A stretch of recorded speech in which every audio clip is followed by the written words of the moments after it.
In the 80s, Concert was the focus of the British press, a whole town shut down by the closure of the steelworks. Now, blast furnaces that once dominated the whole society have left nothing more than scarred, barren land. And the second recession is hammering down on a town that never fully recovered from the first. But even if industry has disappeared from the town, the people still haven't. A whole new generation have been raised in a town that has been all but abandoned by government help. Councillors and politicians have had their say about what the North East needs to do to regenerate, but can Concert ever rise again from the ashes of its past? It's 30 years on, and this is the story of the people that call this town home.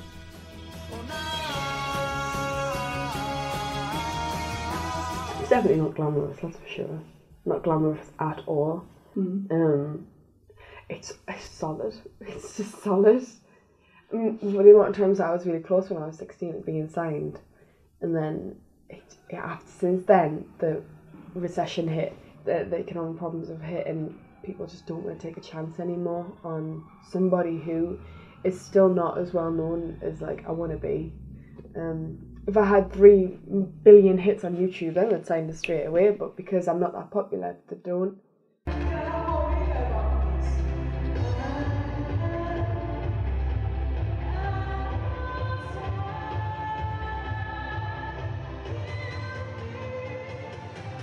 Karen is an award-winning singer-songwriter and has lived in Concert all her life.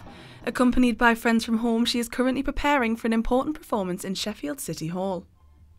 I think because I'm like a very independent person, I motivate myself a lot. But whenever I need advice, I'm not like there's always somebody there as well to help us. Like my dad especially, he's always there to like just say, "Come on, Karen, it's all right. Like you're fine, you're fine." And then when like my friends come and support us at gigs, it's such a like a greater lift than like when they're not there, or if I'm on my own and I'm just kind of waiting to go on. It's such like I just get such a big buzz from when they're in the crowd and they can hear what I'm doing and they can like see what I'm doing and what I want to do. The bright lights and excitement of her career are far from the lifestyle that Karen has grown up with. This sort of occupation would not always have been possible for a local girl, as only 30 years ago this area was dominated by iron production. The people that experienced the demise of the work firsthand remain nostalgic about how the town used to be. It had history, it had camaraderie, it had people whose great-grandfathers had worked there before them, all the way down through the family line. It employed 6,000 people when I started there, and I would still be working there if it was open today. It was a great place to work. Concert was a filthy, rotten, dirty, rich town. It's now a clean, poor town. A survey completed by Durham County Council revealed that districts within Concert are within the top 20% of the country's most deprived areas. Finding employment is increasingly difficult, especially for those with disabilities. Christine Meiklejohn was awarded an MBE for her efforts to get disabled people into work, but outside of her job she's been facing health concerns. As part of my interview, I would ask them what was wrong with them and try to get to know them, and they would sort of like say, "Oh well, I've got this wrong with me," and it was a minor thing, you know, but to them it was a really big thing. And I'm thinking, dear me, you know, I've had kidney failure for 20 years, I've had heart bypass surgery, I've had tuberculosis, I've had this, and it was quite funny in my own mind listening to them. But then I would have somebody come in and have major problems, you know, far worse than me. You know, they'd been in a car accident, they'd lost a leg, and you know, they were wanting to get back to work. So it sometimes I was humbled by the clients that I had, but it was good. As I say, it let me have some kind of normality that I was more than just my illness, you know. But without the support network of her friends and family, her work within the community might not have been possible. When I lost my first transplant, I was really, really poorly, and there was saying prayers in the Catholic Church, there was saying prayers in the Methodist Church as well as our own church. And I think because we're slightly out of the way from Newcastle and Durham, we're like an independent community, we're not part of somebody else's community. We are a community and we are very friendly. And that's why I think probably our neighbours have found it an attractive place to come and live. The community spirit may not be as strong now as it was before the plant was pulled down, but the geography of Consett has left it isolated from neighbouring towns. As close-knit as this community can be, it can sometimes be hard for outsiders to adjust to local life. I didn't understand what they're saying, although my English was good by then, because it's the Geordie accent, you can't really understand what they're saying. And so I remember when I worked at International Cuisine, they used to say, me pen, me cup, me something, and I would say, no, you are not a pen, you are not a cup, it's my, yours, right? Give us a favor, no, it's me a favor, you know. So it was different, like totally different story to American English I used to use, right? So and then the people itself, they are very nice though. We were really like welcome over here, which I didn't expect because I thought it's going to be different, right? I think we're quite a friendly bunch of people around Consett. I think we always have been. Maybe that spirit, maybe there's a point that spirit stems from the fact that everybody at one point all worked in the same place.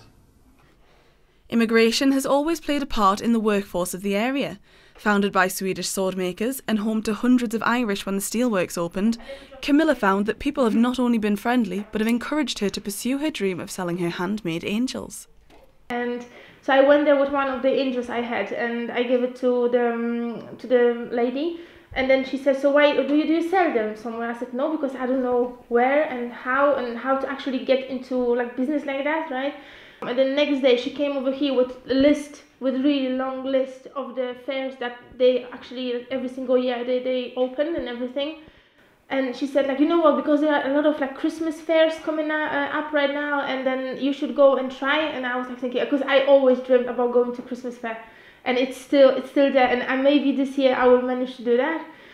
Consett is one of the worst affected places in the country for investment and budget cuts, making it almost impossible for small businesses to thrive. Jacqueline Metcalf is a mother of 6 and was forced to close her shop and has been left feeling dejected about the prospects of her hometown. We just made the decision to close the shop, really, because it was chewing up money that we didn't have. It was making it harder and harder. It was putting a strain on our relationship, making it harder and harder for us to keep it going. And it just seemed the right thing to do. And I think we didn't really think about opening anything else or trying to do anything else after that, because the economy is too bad. I don't think it matters what we do in a business. At the moment, people just don't have the money to spend. You know, you could work in a factory on very low money, but in the main, I do genuinely believe that people who are ambitious can live here, but they don't work here. I think Consett has become a community town. Even in spite of this, those in Consett still are driven by ambition, and where the government are failing to drive their town forward, they believe it's up to them to do the work. When I remember somebody said it was the other week, they were like, oh Karen, I feel like you've lost your oomph, and I'm like, well, you know, if I'd lost my oomph, I'd have gone to university and I've been studying by now, but I'm still here and I'm still trying to do it, and no matter how hard it is, I'm still trying. But one day I really wish for a store also has like a gallery and art in it, and when you go, it's like a coffee smell, just like coming in like to you, you know, and then you are surrounded from all these beautiful things like handmade and everything. So this is what I wish to have one day, if we'll see.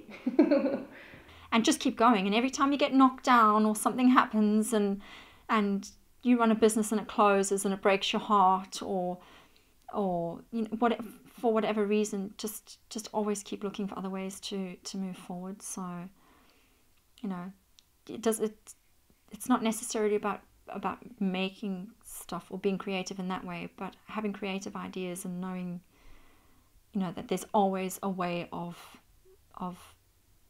turning the corner and finding something new or finding something else. In a town where government intervention is sparse, people have been forced to find strength from within themselves and their community. These societies now acknowledge that a quick fix is never going to be enough to rebuild their town, and instead it's their passions that are steering their town towards regeneration.